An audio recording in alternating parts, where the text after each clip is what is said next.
Bom dia, moçada! Tudo bem com vocês? Aqui quem vos fala é o professor Eugênio Bastos, canal Geogênio, democratizando o ensino da geografia.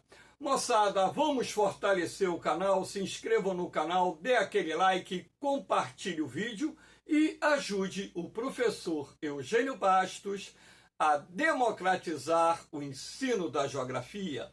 Moçada, nesse encontro de hoje, eu irei falar sobre a guerra civil na Síria, que nos últimos dias, teve uma conotação bastante interessante, com rebeldes de inúmeras facções que lutam para derrubar o governo do presidente Bashar al-Assad, iniciaram uma ofensiva que culminou oficialmente com a queda do presidente Bashar al-Assad neste domingo, dia 8 de dezembro de 2024. Espero que vocês gostem desse encontro. Havendo qualquer dúvida, deixa aí a sua pergunta na parte dos comentários, que eu terei o máximo prazer de respondê-la. Então, para iniciar o nosso encontro, eu coloquei essa imagem de uma cidade síria parcialmente destruída pela guerra civil. Lembrando que essa guerra civil na Síria, na verdade, tem início no ano de 2011, no contexto da Primavera Árabe. Ah, professor, o que foi essa Primavera Árabe? Foi uma onda de revoltas que ocorreram em diversos países árabes, do norte da África e também no Oriente Médio, que em alguns casos foram responsáveis pela queda de governos, como por exemplo na Tunísia, na Líbia, no Egito, lá na África, também no Iêmen, no Oriente Médio, e agora mais recentemente confirmada a queda do governo do presidente Bashar, portanto também ocorreu na Síria. Então, essa onda de revoltas que se espalhou pelo mundo árabe na década de 2010 e se estendeu até os dias atuais na Síria, se deve, logicamente, ao desejo dos manifestantes em democracia, porque o objetivo central dos protestos era em prol da democracia, combate à corrupção e também críticas ao desemprego que atingia patamares muito elevados em vários países. Então, na verdade, os protestos na Síria começaram em janeiro de 2011 e em março do mesmo ano, a oposição ao governo do presidente Bashar al-Assad iniciou uma luta armada para derrubar o governo sírio. E, na verdade, o governo só não caiu porque houve uma intervenção externa. A Rússia, o Irã, por exemplo, o Hezbollah, que é um grupo fundamentalista islâmico que atua no Líbano, apoiaram o exército sírio na luta contra as facções rebeldes que, por pouco, conseguiram derrubar o governo do presidente Assad na década passada. Posteriormente, com ajuda externa, não só da Rússia, do Irã, mas também do Hezbollah e também grupos iraquianos aliados do Irã, o governo sírio assumiu aproximadamente 70% do território e o restante ficava sob o controle dos grupos rebeldes. Mas só que nos últimos dias de novembro, os rebeldes lançaram uma ofensiva que pegou a imprensa internacional e, logicamente, a comunidade internacional de surpresa, porque para e pensa, a partir do momento que o governo sírio ele tem o apoio da Rússia, tem o apoio do Irã, tem o apoio do Hezbollah e, portanto, com esse apoio ele consegue reverter uma guerra que estava sendo desfavorável ao governo, você vai pressupor que, após esse momento mais crítico da guerra civil, que o governo sírio conseguiu reorganizar suas forças armadas. Nesse período, recebeu uma grande quantidade de armas procedentes principalmente da Rússia e do Irã, e que, portanto, estaria bem mais preparado para enfrentar os rebeldes do que estava em 2011, quando iniciou-se a Guerra Civil, até mesmo porque naquela época houve muita deserção, ou seja, muitos soldados do exército sírio desertaram e se aliaram aos rebeldes na luta para derrubar o presidente Bashar al-Assad. Então, por isso é que eu falo que pegou a comunidade internacional de surpresa, porque qualquer um que entenda um pouquinho de geopolítica ou entenda um pouquinho de conflitos, iria também perceber que nesse período em que a Síria estava relativamente pacificada, porque a guerra civil ela perdeu, vamos dizer, força nos últimos anos, que o exército sírio estaria bem mais preparado e bem mais armado para enfrentar eventuais ofensivas das facções rebeldes que, logicamente, defendem e defendiam a queda do governo do presidente Bashar al-Assad. Aqui, para que vocês tenham uma ideia, nós temos a figura, duas figuras na verdade, a figura do presidente Hafez al-Assad, que é o pai do Bashar al-Assad. O Hafez governou a Síria de 1971 ao ano de 2000, quando ele faleceu. E após a sua morte, o presidente Bashar al-Assad, que era secretário do partido que pertencia ao pai dele, assume a presidência da Síria, se mantendo no cargo até o dia 7 de dezembro de 2024. Então você pode concluir que nesse período de mais de 50 anos, a família Assad governou a Síria. E a família Assad, tanto o pai assim como o filho, são acusados pela oposição da Síria de serem ditadores, de eliminarem opositores, deixando um saldo de milhares e milhares de mortos no processo repressivo que antecedeu o início da guerra civil na Síria em 2011. E a guerra civil síria, nós temos assim dados extraoficiais de que teria causado aproximadamente 500 mil mortes entre civis e militares, também contando o lado rebelde.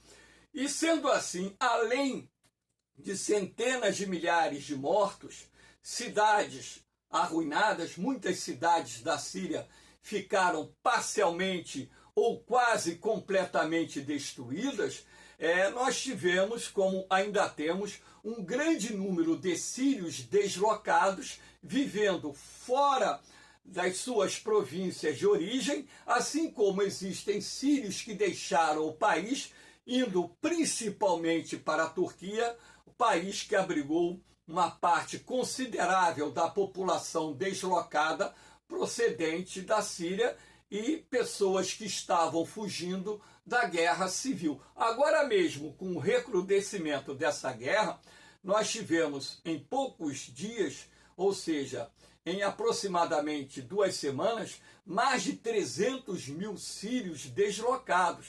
Então, na verdade, uma guerra que dilacerou a economia da Síria, deixou um rastro de destruição, empobreceu o país, aumentou a miséria de forma significativa, e agora nós vamos, analisar o contexto dessa ofensiva rebelde para que vocês possam posteriormente compreender o que será a Síria pós-Assad.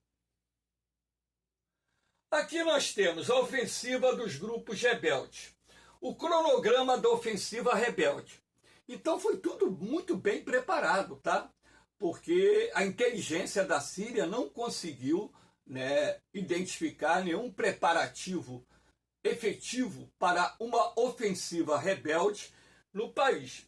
Dias 27 e 28 de novembro de 2024, combatentes do HTS, que é um dos principais grupos rebeldes que lutaram para derrubar o governo do presidente Assad, apoiados por outros grupos rebeldes, avançam sobre territórios controlados pelo governo sírio e tomam 15 cidades.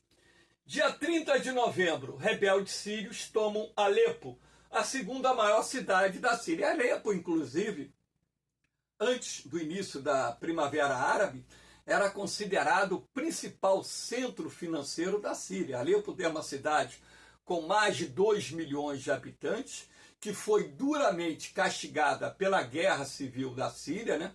O governo sírio, quando conseguiu retomar Alepo, a cidade estava parcialmente destruída, ou boa parte destruída, e nesse período pós-recuperação da cidade de Alepo, o governo não conseguiu sanar todos os problemas existentes, até mesmo porque os rebeldes se encontravam nas imediações da cidade de Alepo. A cidade de Alepo está aqui, ó, exatamente na ponta do meu dedo. Essas setas amarelas indicam os avanços, né, dos grupos rebeldes pelos territórios controlados pelo governo sírio. Essa ofensiva iniciada dia 27 e 28, claro que não foi uma ofensiva totalmente articulada por todos os grupos rebeldes, até mesmo porque há divergências entre determinados grupos rebeldes, e nós vamos falar sobre isso lá na frente. Então aqui nós temos o mapa da Síria, né, no início da ofensiva, e repare que essa parte clara aqui em rosa é a parte, né, controlada pelo governo sírio, e as demais partes controladas, né, por grupos, né, como por exemplo, aqui nós temos as forças democráticas da Síria, né, nessa parte vinho, né? Aqui nós temos as forças jihadistas, aqui nessa parte azul, rebeldes sírios apoiados pela Turquia, o Exército Nacional Sírio, né, que não é o exército do governo, né, apoiado pela Turquia. Aqui em rosa, o governo sírio. Nessa tonalidade mais escuro, que sobrou da área controlada pelo Estado Islâmico. Aqui no laranja, rebeldes sírios apoiados pelos Estados Unidos, né? Então, rebeldes mais moderados, né? Não são fundamentalistas islâmicos. Enfim, nós temos aqui um retalho muito grande de facções rebeldes, mas nesse nosso encontro eu vou detalhar e vou falar apenas das principais organizações que lutaram para derrubar o governo do presidente Bashar al-Assad. Dando continuidade, aqui nós temos, dia 5 de dezembro, os rebeldes sírios tomam a cidade de Hama, que está aqui, ó, essa bolinha preta, repare, o avanço muito rápido. Em uma semana, né, as tropas rebeldes avançaram muito rapidamente. A HTS, né, que é um grupo fundamentalista islâmico, ele avançou muito rapidamente. Isso está me gerando uma estranheza muito grande, e daqui a pouco vocês vão entender por que eu estou dizendo isso. Eu estou vendo uma reprise, vamos dizer, mais ou menos semelhante daquilo que aconteceu lá no Afeganistão, quando as tropas dos Estados Unidos deixaram o país após 20 anos de ocupação e apoio ao governo afegão. Então os talibãs avançaram muito rapidamente, e olha que os talibãs não tinham as armas, os equipamentos que o exército do Afeganistão possuía. Então, por que os talibãs conseguiram, em poucos dias, assumir o governo do Afeganistão? É porque havia um apoio dentro do próprio exército, né, afegão aos talibãs. Então é dentro desse contexto que eu estou falando.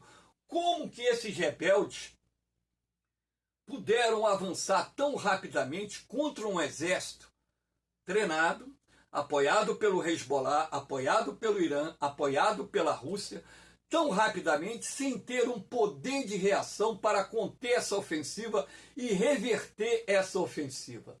Então, na verdade, no meu entendimento, já havia uma insatisfação dentro das Forças Armadas da Síria e dentro até do meio político, no campo político da Síria, com o governo do presidente Bashar al-Assad, porque essa é a única resposta que vem na minha cabeça nesse momento. Pode ser que mais à frente, com a chegada de novas informações, eu até mude de opinião, mas eu acho difícil, porque no meu entendimento, o exército da Síria, ele não reagiu da forma como deveria reagir o avanço das tropas rebeldes. Um exército numericamente maior, o exército da Síria, com equipamentos melhores, com apoio internacional de combatentes do Hezbollah, do Irã, de grupos iraquianos apoiados pelo Irã e também com o apoio da Rússia, que mantém na Síria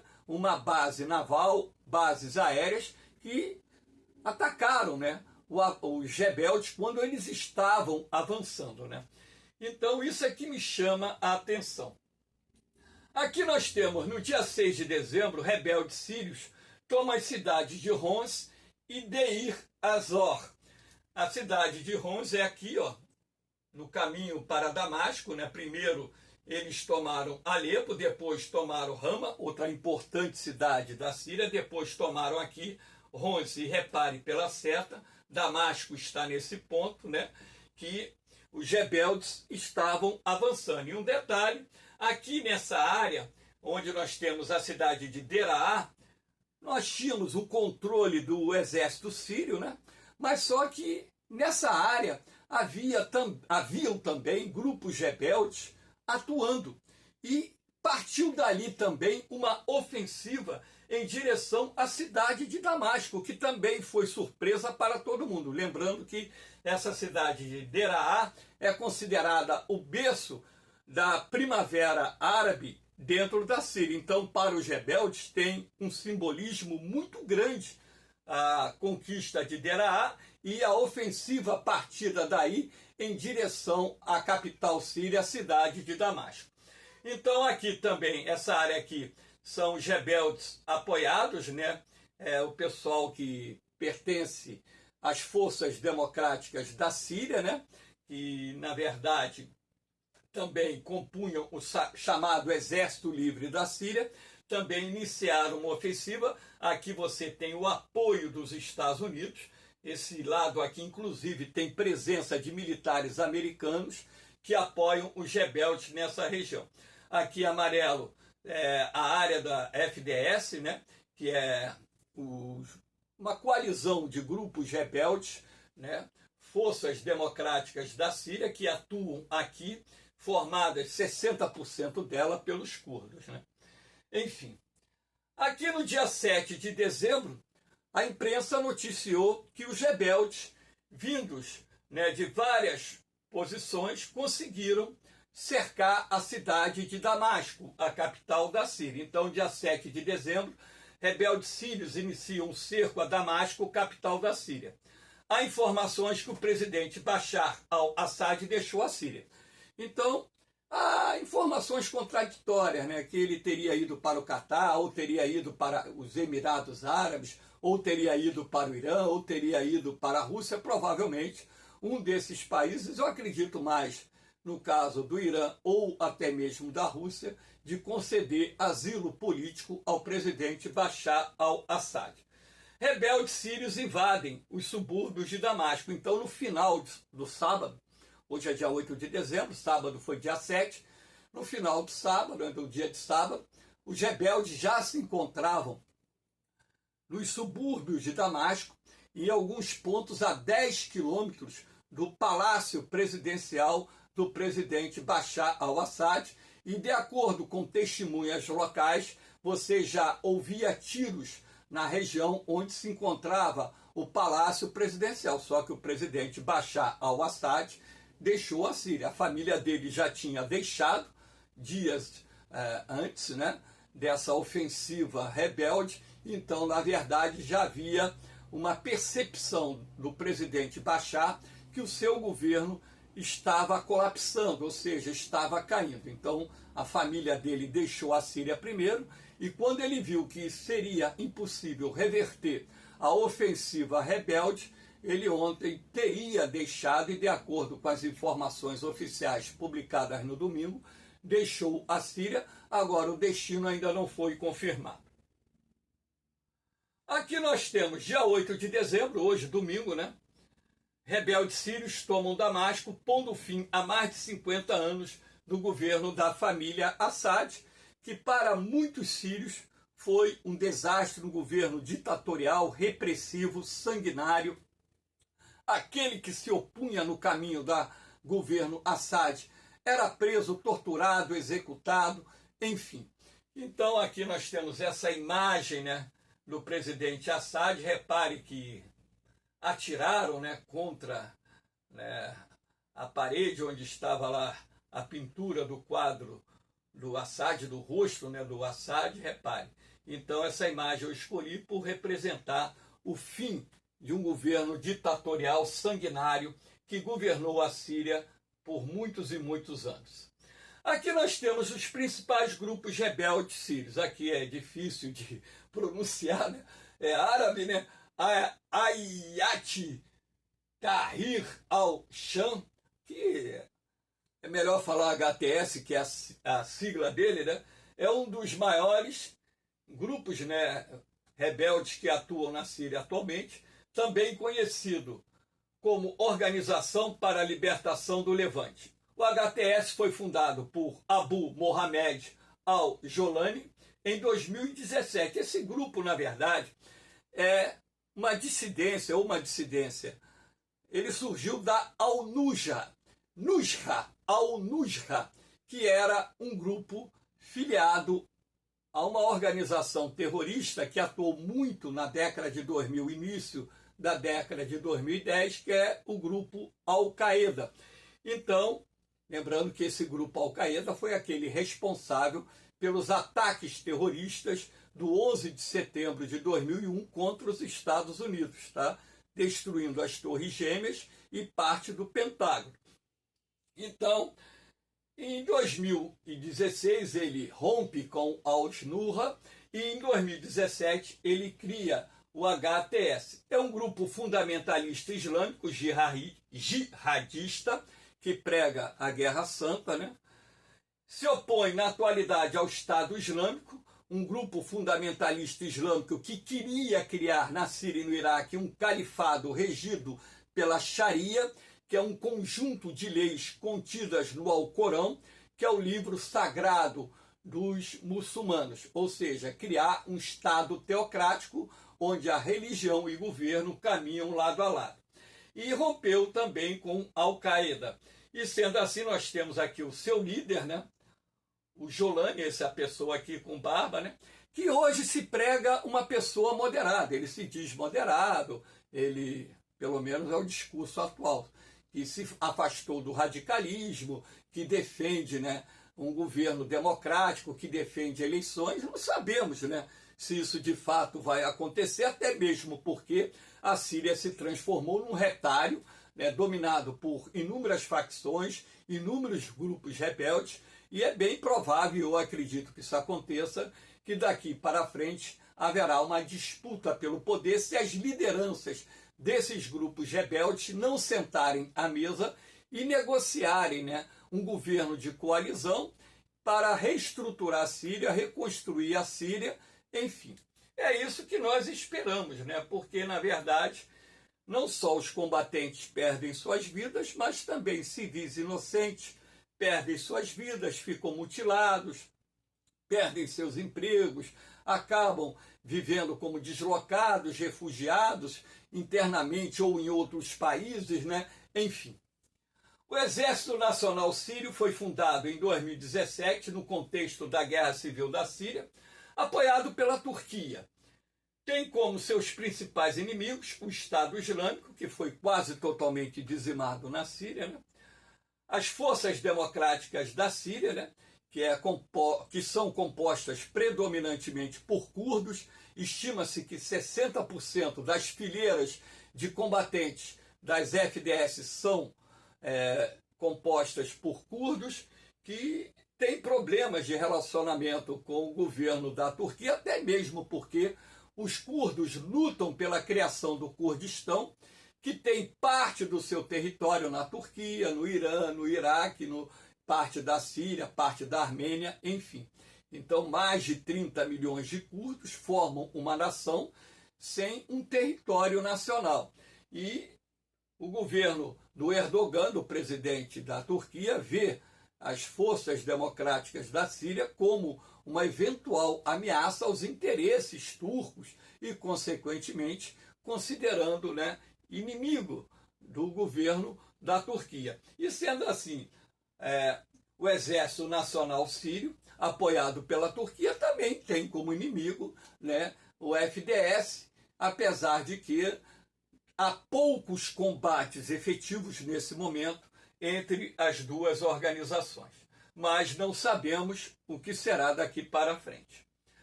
Aqui nós temos as Forças Democráticas da Síria, que é a logo dela, a FDS, que ocupa esse pedaço todo aqui da Síria, Fundado em outubro de 2015, o grupo defende um governo secular, democrático e federalista, ou seja, uma federação de províncias, de Estado, democrático. Seu objetivo era ampliar a revolução curda no norte da Síria. Defendem a democracia e um governo conferencialista. Então, as FDS também são apoiadas, indiretamente pelos Estados Unidos e seus aliados, até mesmo porque se trata de um grupo que podemos considerar moderado, não é extremista, não é fundamentalista islâmico raiz, aquele que defende o uso da força e crimes bárbaros contra aqueles que se opõem ao seu caminho. Então, na verdade, o que eles defendem é uma autonomia aqui para essa região da Síria, um governo formado por uma federação de províncias, enfim. Aqui nós temos a estátua de Hafez al-Assad derrubada e decapitada, isso aconteceu no dia de ontem, Em várias cidades tem estátuas do ex-presidente Hafez al-Assad e também do ex-presidente Bashar al-Assad e os rebeldes, assim como aconteceu quando Saddam Hussein caiu lá no Iraque, as estátuas foram derrubadas e aqui nós temos a imagem da estátua do Hafez decapitada, e sendo arrastada por um caminhão ao longo da cidade. E o que nós percebemos, em parte da população da Síria, pelo menos nas imagens que eu vi nas redes sociais, a população comemorando a queda do presidente Bashar al-Assad. E aqui ficam as questões a serem respondidas. Algumas questões, claro que tem tantas outras questões que merecem ser respondidas e têm que ser respondidas. A base naval russa de Tartus, na Síria.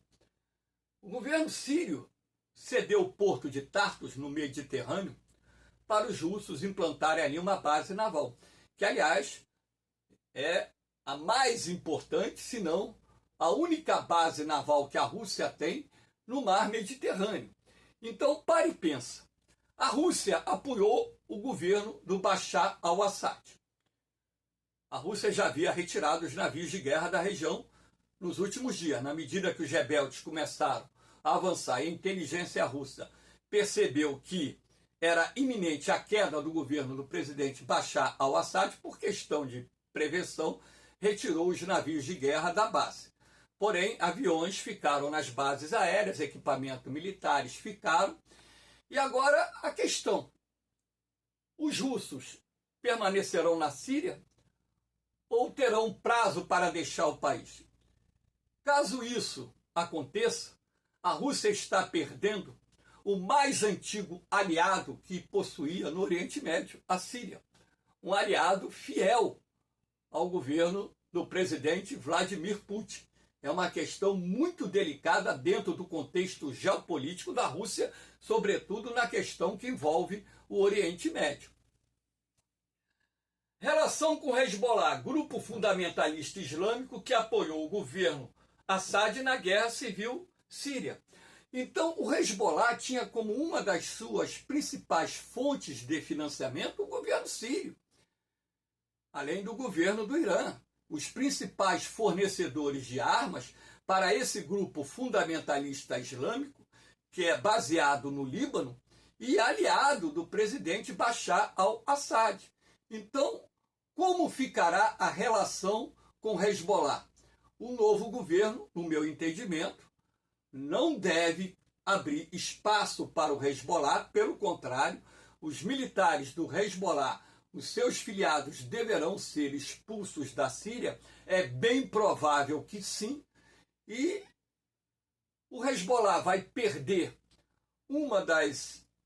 a sua espinha dorsal de apoio dentro do Líbano, o que para Israel isso é muito interessante, o enfraquecimento do Hezbollah, que já foi enfraquecido por essa guerra que Israel travou com o Hezbollah. Nesse exato momento está havendo um cessar-fogo, né, já que se estende por alguns dias, mas a infraestrutura e, vamos dizer, a capacidade militar do Hezbollah foi duramente afetada pelos sucessivos ataques realizados pelas IDFs. Então, eu acho complicada a situação do Hezbollah. Vamos esperar os próximos dias para ver o novo governo da Síria, o que vai decidir em relação vamos dizer, o relacionamento entre a Síria e o Hezbollah. Relação com o Irã, país que armou e enviou soldados para combater os rebeldes.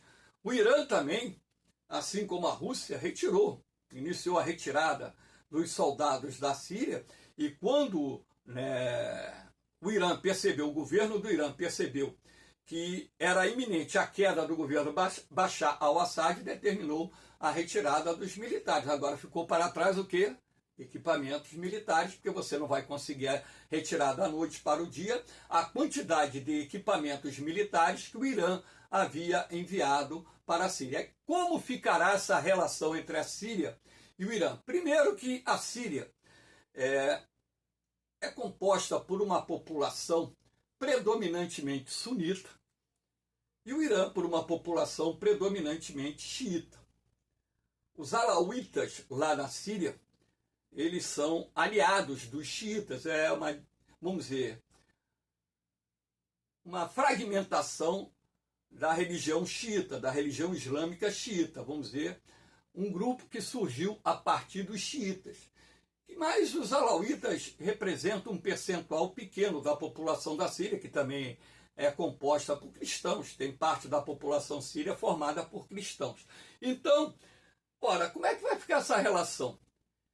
O Irã perdendo a influência na Síria, um dos países que faziam parte do eixo da resistência, para e pensa a complexidade.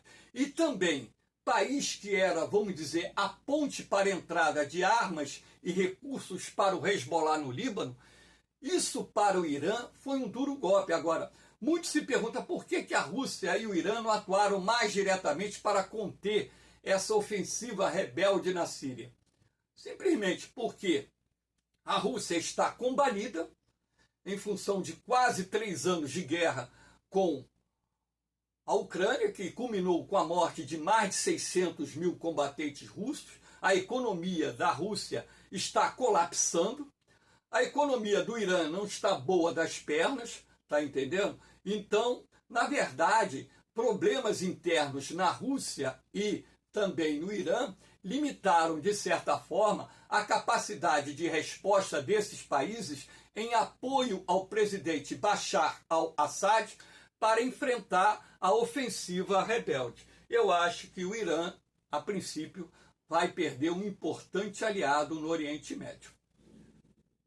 Relação com Israel e Estados Unidos. Como o novo governo da Síria irá se portar em relação a Israel? Será que vai sentar à mesa para negociar com Israel o reconhecimento do Estado de Israel, assinar um tratado de paz para poder pacificar de vez por toda aquela região e acabar com os ataques de Israel ao território sírio? Porque Israel paulatinamente ataca a Síria os alvos, logicamente, do Hezbollah, as instalações militares da Guarda Revolucionária Iraniana, e também agora, né, com essa ofensiva rebelde dos últimos dias, as IDFs atacaram os depósitos e fábricas de armas químicas na Síria para evitar que esse tipo de armamento caísse em mãos de forças rebeldes.